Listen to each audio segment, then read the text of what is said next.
This is the debut podcast for our new TrendDesk, so during the first lockdown, we created an insight portal off the back of our network stats, which is fair to say it took off for us, didn't it? What was the thinking behind putting it together? How did we end up coming up with it? I think the idea was it was embarrassing to or frowned upon to sell anything into any company. Yeah. So all you could do was sit there and try and, if you couldn't offer PPE to people, then you had to offer something, or you felt inclined to offer something. So all we could do really. We did a lot of free trials for people, extended free trials. Yeah. For Salesfire, and this is our big project, it was putting all the stats out there, making it visible, just to give people confidence that that buying online, the whole online market was growing throughout of it. Because there was a lot of, in the initial 2 weeks, there was a lot of people were up in the air. People were almost being shamed for working out of kind of warehouses and dispatching still. Yeah. And almost like being shamed into closing down. And I think those same people that were kind of shaming people about being in, say, the River Island warehouse or whatever it might be, are the same people that would kick up a fuss whenever their parcel didn't arrive on time. Yes, I forgot that's actually true, wasn't it? Yeah. And I think there was a panic as well, wasn't there? I think there's been a lot less of it this time, but at the time we did see people panicking. Not like that we solved the panic by creating this, but I'd like to think we solved the panic by creating this. It was single-handedly did it. That was what that was our reaction to it, though, wasn't it? I suppose we can go to bed happy knowing that we're key workers. We essentially made us key workers, so we could be worked hard if we're rich. But we released regular updates throughout the first one, and we tried to keep it going, but it wasn't. When everything was back up and running, it was a bit tougher to make it something that we did day to day. We just needed to evolve it on, so hopefully this is the evolved version. I think people wanted to see how it's okay for e-commerce as a whole and seeing what our platform's tracking as a whole. But people wanted to see their industry sectors, and at that time we probably didn't have the size of client base. I think it's almost doubled since the initial since the initial launch. So at that time, if you drilled it down into individual sectors, we probably only had a handful of clients in certain sectors. But now it's a lot more. I think they're a lot more accurate, those trends that people definitely see more robust now, isn't it? Well, robust enough for us to bring a marketing strategist into the mix. It's Callum.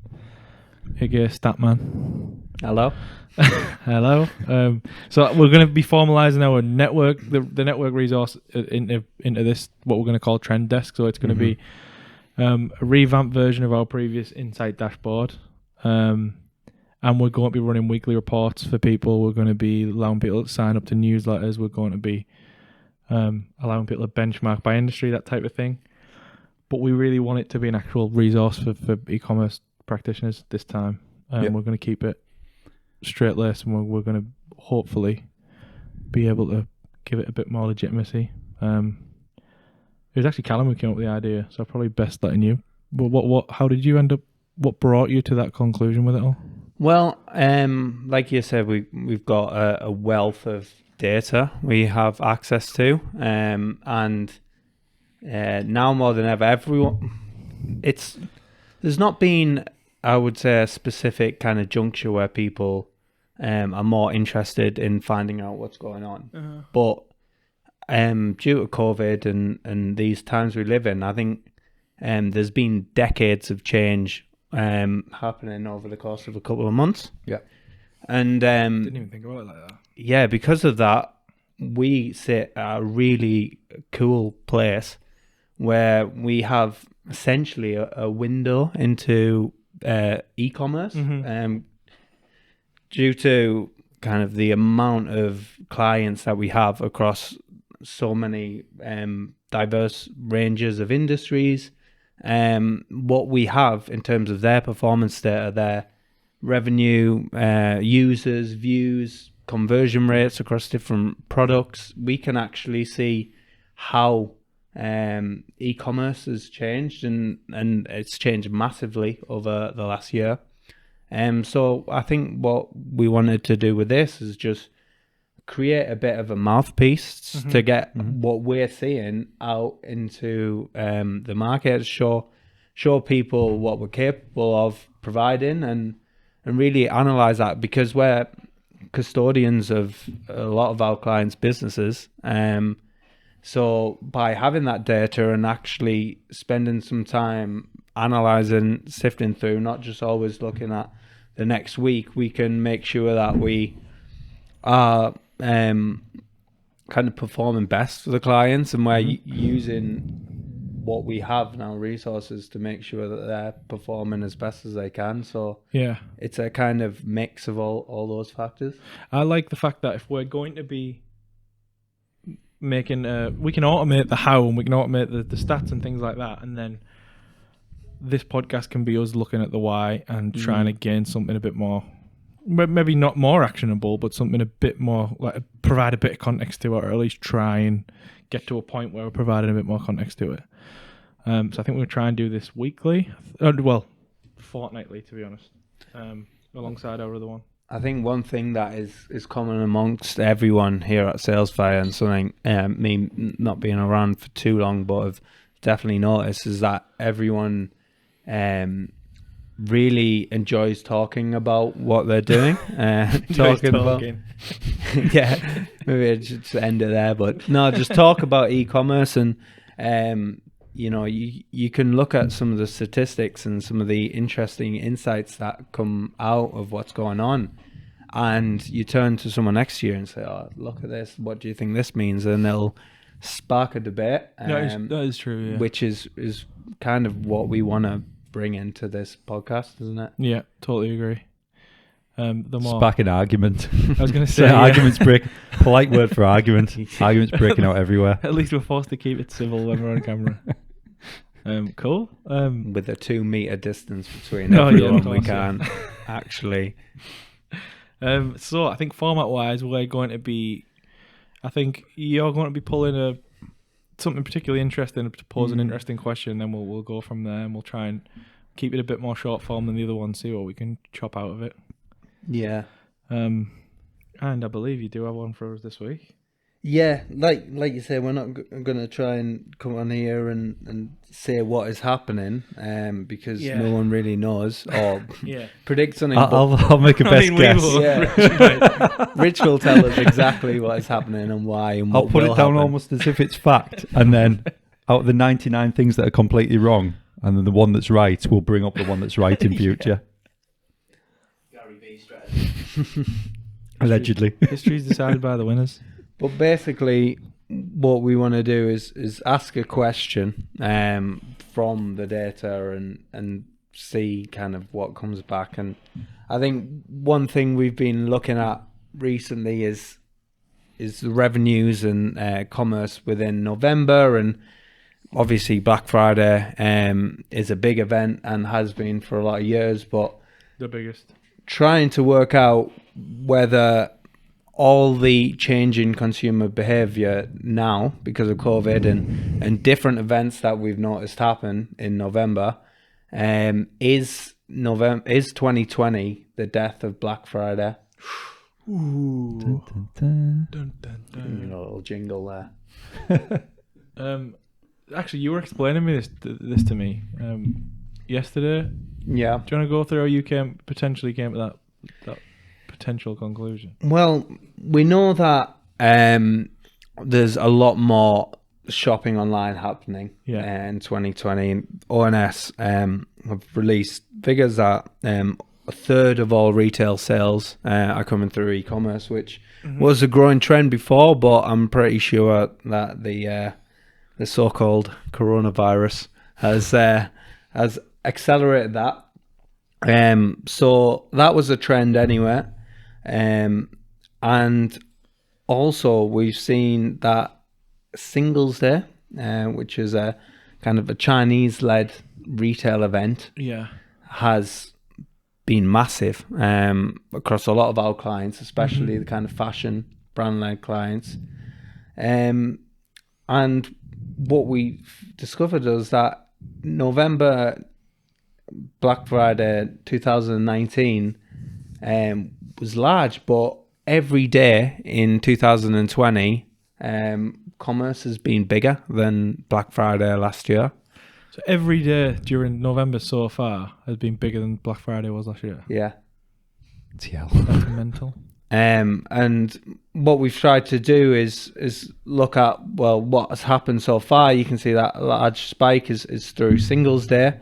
And then very crudely off the kind of growth rates currently, if they continue, that's the projection of where commerce will be come the end of November. And it does peak up high for Black Friday, so we're going to see another big event, but that's only 7% higher than all sales through Singles Day. So is it even a major event anymore? That's crazy, because I'm probably, call me a bit behind the times and stuff, but I heard of Singles Day, but I would not have.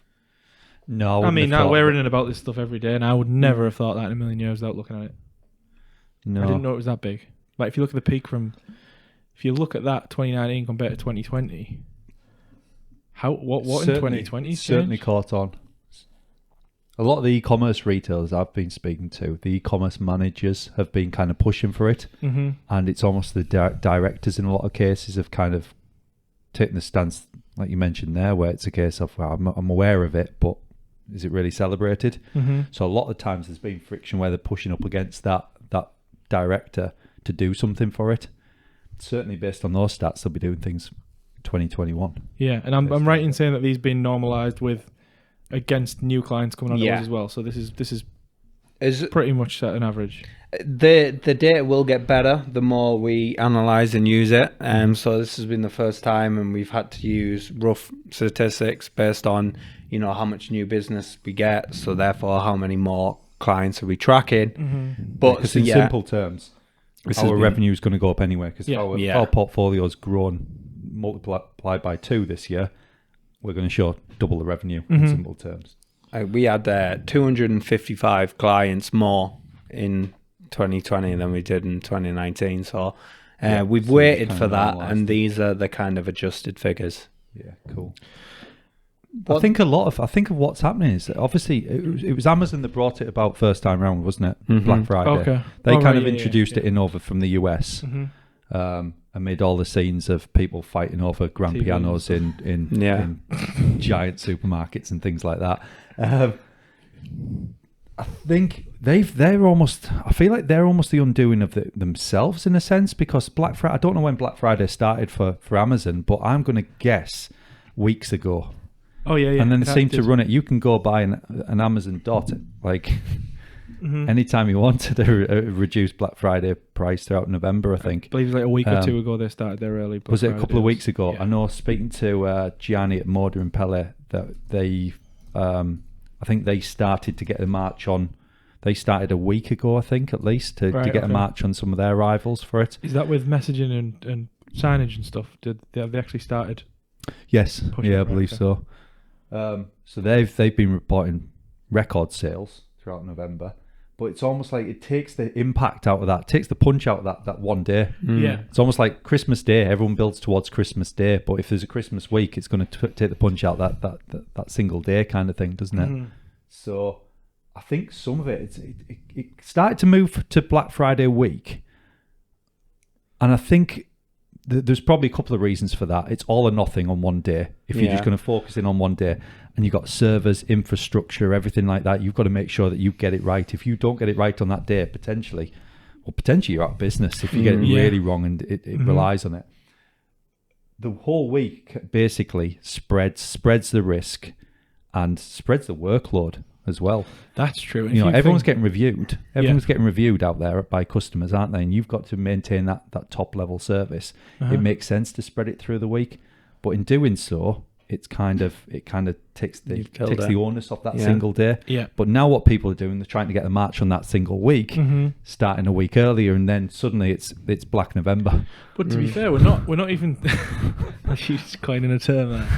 Would you not expect to see that be like a less steep curve then? Wouldn't you expect to see that be a shallower curve if people were taking advantage of those weeks before? It'll still ramp up. You've seen on that graph there, it's still ramping up through the week. But yeah, that's probably for me. That's probably why it's. Sorry, what was it? 8% difference Yeah, 7%. 7% difference. And anecdotally speaking as well, if you think to 5 years ago, the amount of websites you hear falling over nowadays on Black Friday, Yeah. it's not. It's you don't not really as- hear about it like no. you used to. No, I worked at a massive UK retailer, Argos, about 4 or 5 years ago when like Black Friday was absolutely massive, and Yeah.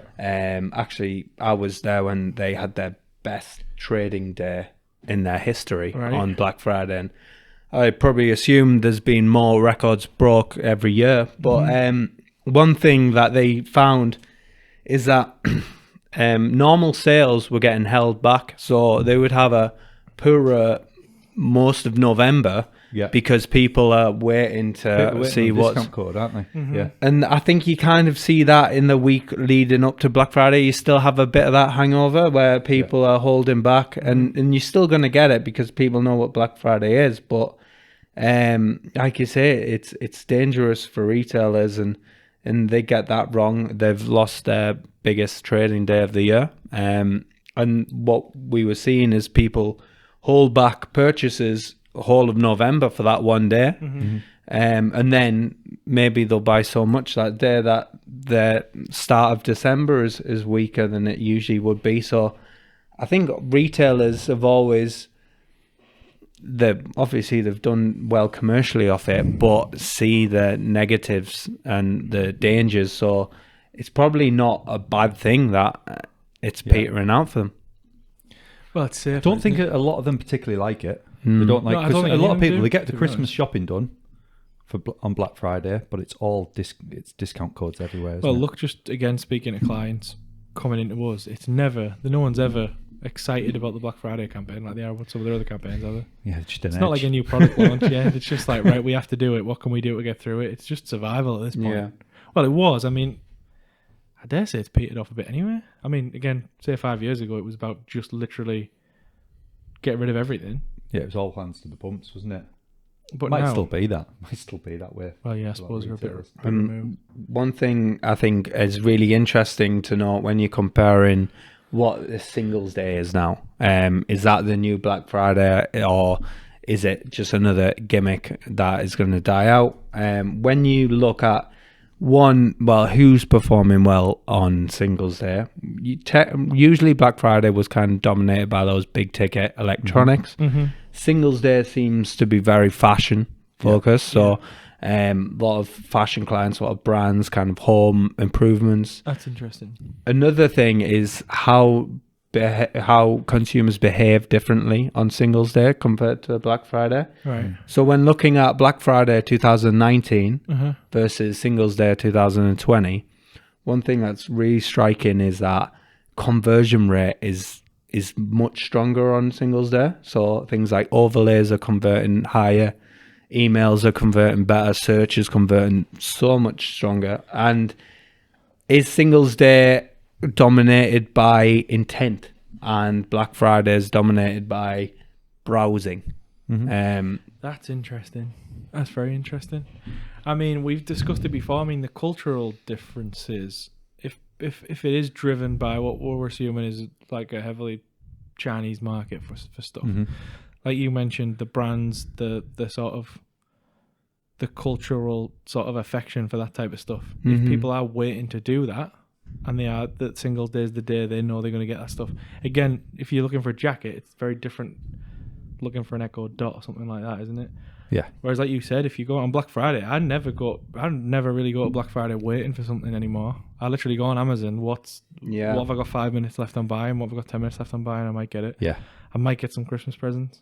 Yeah. But I wouldn't hold maybe a TV where it's like a broad product. You're like, right, I want a TV. Don't really care what make it is. I've got a size and quality. Like I've got a screen quality in mind, but that's it. Whereas with clothing and stuff like that, really branded stuff, you know what you want, don't you? Yeah. You have an idea what you want. You have an idea of the brand. I think a lot of it could be. I mean, in terms of significant dates during, like, it's timed quite well this year, isn't it? Because you're into this second lockdown. People are kind of into, what would it be, starting the second week of the lockdown kind of thing, I think. You kind of at a point where you're ready to treat yourself like people did in the first lockdown. And there hasn't really been a significant date in the diary, like a significant spending day, for several months, really. Mm-hmm. I mean, through the summer, you don't really have anything. It's probably things like Father's Day, Valentine's Day, things like that, I guess, earlier on in the year. So it's the start of that kind of sales season, I guess. And it's probably Singles Day's kind of turned out to be, it's almost the start of that season, really. Does it have anything to do with like ad channels as well? Does it have anything to do with maybe social media? Like a lot more people using TikTok and that type of thing. Potentially, That's a massive, yeah. They're a massive Chinese company, aren't they? Mm-hmm. Like if they're they've got Purchasing there's an through ad those platform. channels. Yeah, I mean if there's their ad platform, And I think must they've be got their heavily is focused. it WeChat as well Yeah. that they've got. I think you can buy through as well. Yeah, I think as well there was a trend towards the first lockdown. You saw certain industries do really well. Things like home improvements, gardening, or like people became chefs or gardeners. It was one or the other. Yeah. Whereas thing like fashion took a big hit because people weren't going in the office or they don't need to buy anything. Yeah. It was everything but loungewear took a hit, really, wasn't it? Yeah. I think we saw. So then it's like maybe Singles Day was the perfect storm for fashion brands who capitalized on it, and some of them did, some of them didn't. And I think what's really interesting about this is we found something that you talk to 9 people out of 10, maybe 99 out of 100. Oh, what did you do for Singles Day? And their response will be, "What's Singles Day?" Yeah. But now we actually have the commercial backing to say this is what it is, and if you treat it right next year, you can be seeing growth the size of Black Friday growth, without the kind of spend that is attached to it. Yeah. Q Singles Week. Well, that's the thing. Does it just follow that Let's hope that not. trend where it just starts again? It's just a spike that's going to rear its head at some point on the timeline, And it's almost happening to dissipates move back. out. It's like a wave, isn't it, really? and then it'll happen again, and then it pops up somewhere else. But what I think is interesting to look at as well is that if we say previous years where Black Friday was the main event in Q4, and you look at revenue, and it's kind of a bit like a tidal wave, that wave is going up, and then you have a big tidal wave, and whereas now we're getting little more ripples, and after a while, do those ripples just kind of flatline, and you just see enhanced purchasing over Q4 Across the board. and we've seen, especially this year, people have brought Christmas purchasing. I know Google have done a really interesting study on things like Christmas stockings and trees are up hundreds of % in terms of searches in September compared to 2019. It's that thing of a risk of flogging a dead horse with it. It's like if the high street is pretty much the death of it is being accelerated by this, maybe you do see it flatten out. Maybe you do see the quality of the traffic across the whole thing. Yeah. That's a real producer right there. Yeah. She's cool. Maybe you see the quality of the entire thing just enriched rather than. But I still feel like those little ripples are eventually just going to gain momentum and go into something else. If it's not this, it'll be something. But I mean, distant look in your eyes. Then Yeah. you're trying to judge It'll the never future end. there. Dreaming of the apocalypse in his mind. I think that's the dream, thinking that it's just going to enrich the entire year. But I we'll still get the spike somewhere, whether it's Black Friday, whether it's Singles Day, whether it's Galentine's Day. You know what I mean? Something's going to come along. I think it's a nice focus for people as well. Yeah. Like, it's not exciting, but it's just something to do. I know it's on a very base level, like Black Friday. Oh yeah, I'll have a look. I'll buy something. Oh, I won't buy this. I might just get something else on Black Friday. I don't really want it. And it's a marketer's dream as well. Let's be honest. If you're pushing campaigns and things like that, you're going to have agencies pitching up and down the country. That's something to hang your hat on and talk about, isn't it? To be honest, I mean, it's what we're doing. Yeah. And you've got to consider as well that this year has been like no other in terms of the situation. So are we just looking at these incredibly the state of that's massive outlier, and trying to paint pictures and projections that are just not going to hold true when everyone goes back to the old It's going normal. to start to fall away. I think in certain areas they do. For me, I think we've kind of gone over it quite a lot in terms of like some of the COVID podcasts that we did.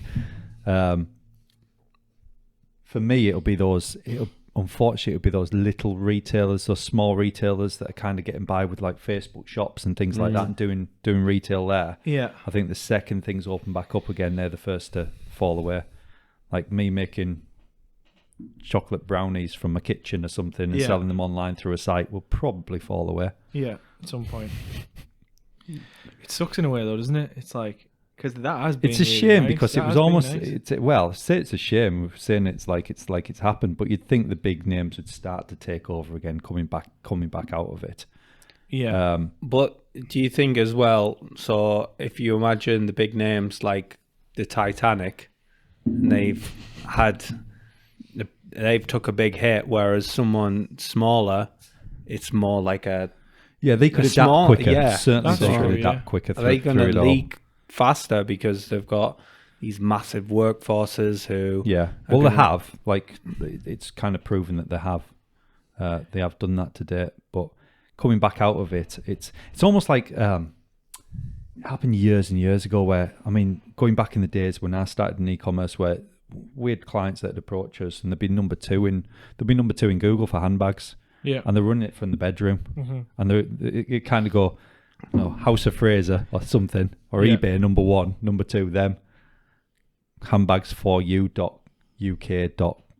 whatever .com or whatever it might be, just some random, like someone who would kind of know right to be there. And gradually the spend, and like Google started pushing the ads a lot more. Google Shopping became paid, and it started this thing of just phase those out. They fell away. They couldn't compete. Someone would go online overnight. Someone like, say, the Range would go online, and within days, because of the size of their network and things offline, like Google could see a big retailer had just come online, and the little ones were pushed away to the point where they would just kind of starve. Not just Google, but like they were kind of starved because they didn't have the spend to compete.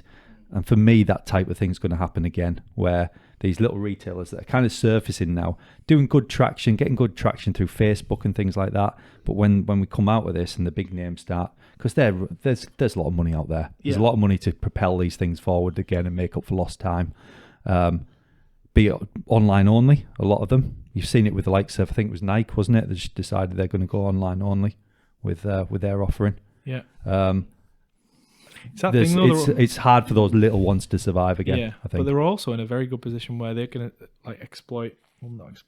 develop the channels that the more traditional presences aren't really getting a handle on, like the TikToks, like the Facebook marketplaces, things like, well, not marketplace, but like Facebook ads and things like that. Those niche sort of, it's like fandoms of stuff now. You get fandoms of like, sound like a granddad talking about. It'd be nice if it continues that. But look at Gymshark, for instance. They started their Black Friday stuff about a week ago, I think, and they've got pop-up warehouses like across the world.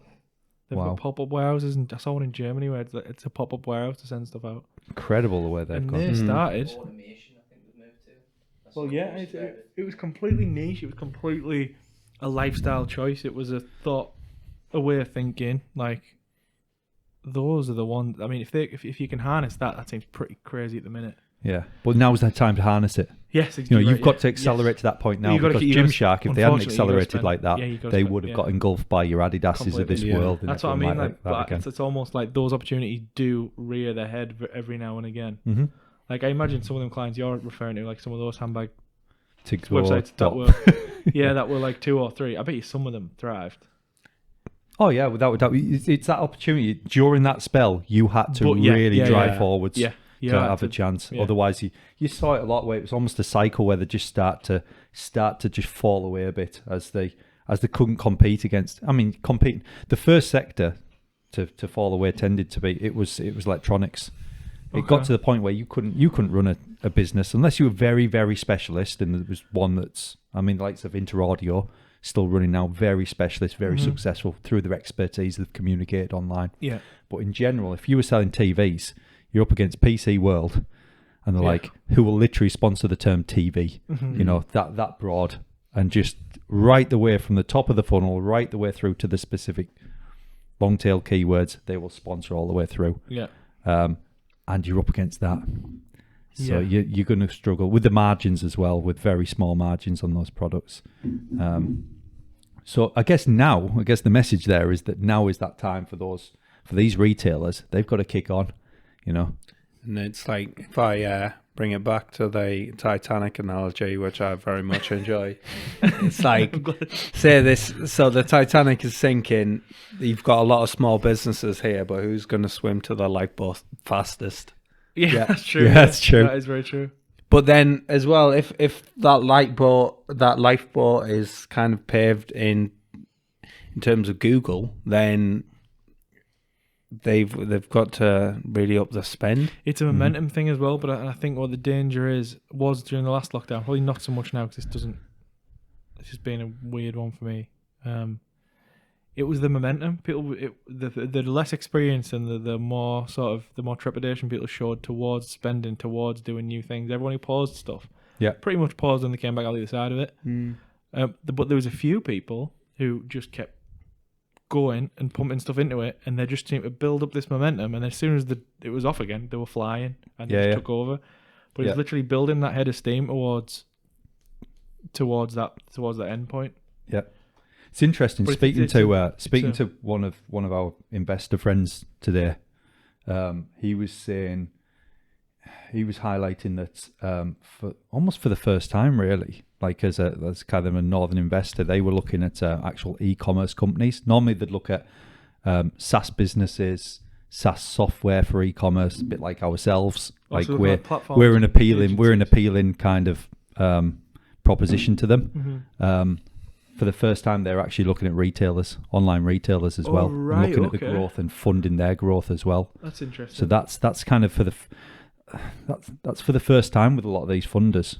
You know, normally they wouldn't look at that type of thing, but obviously they're seeing the growth is just phenomenal, really, online right now. It's all for the taking, isn't it? Yeah, actually, there's interesting stat pulled based on the growth of online. So obviously, because everyone's stuck inside, users are growing online. So that on average, that trend line is about 0.5% every day from the start of September. Wow. That there's been growth online. 0.5% a day. 0.5% every day, and like you see the last few days, how much that has grown. I'd say when was lockdown? About it'd be interesting to see if there was a peak then. About November the 4th or something. Let's have a look. Yes. I think it was around here, around where those lines get a bit more height accelerated. It's the next valley on. Yeah, so that looks like just before, and then it's spiked up as soon as in lockdown. It's spiked up, hasn't it? So look at that. In terms of a start and they're all browsing, really, aren't they? They're doing a lot of browsing in the run up to Black Friday, aren't they? 0.5% a day is nuts. And I guess if we took September out of the equation, which I'm not sure, maybe Eat Out to Help Out is still going on there or something. If we took that out and looked at just the lockdown period, that percentage will probably be like 3-4%, I would imagine. Yeah. Which is crazy in terms of, so this is where all the traffic is now. So how do those new and smaller retailers kind of jump out online when you've got all the big players playing? It's almost not a missed opportunity, but the first time when what we saw was you saw a bit of paralysis in even the big players and stuff. Yeah, when there was that hesitancy, that was the saw, time to kind of make you move, I guess. You saw a lot of the big players like not sure what to say, not saying the right thing, getting tortured for bad comms, that type of thing. So yeah, that probably was the best time, but there still is. There's almost that opportunity now. Still, not everybody's on it. Still, there's still a time to go for it.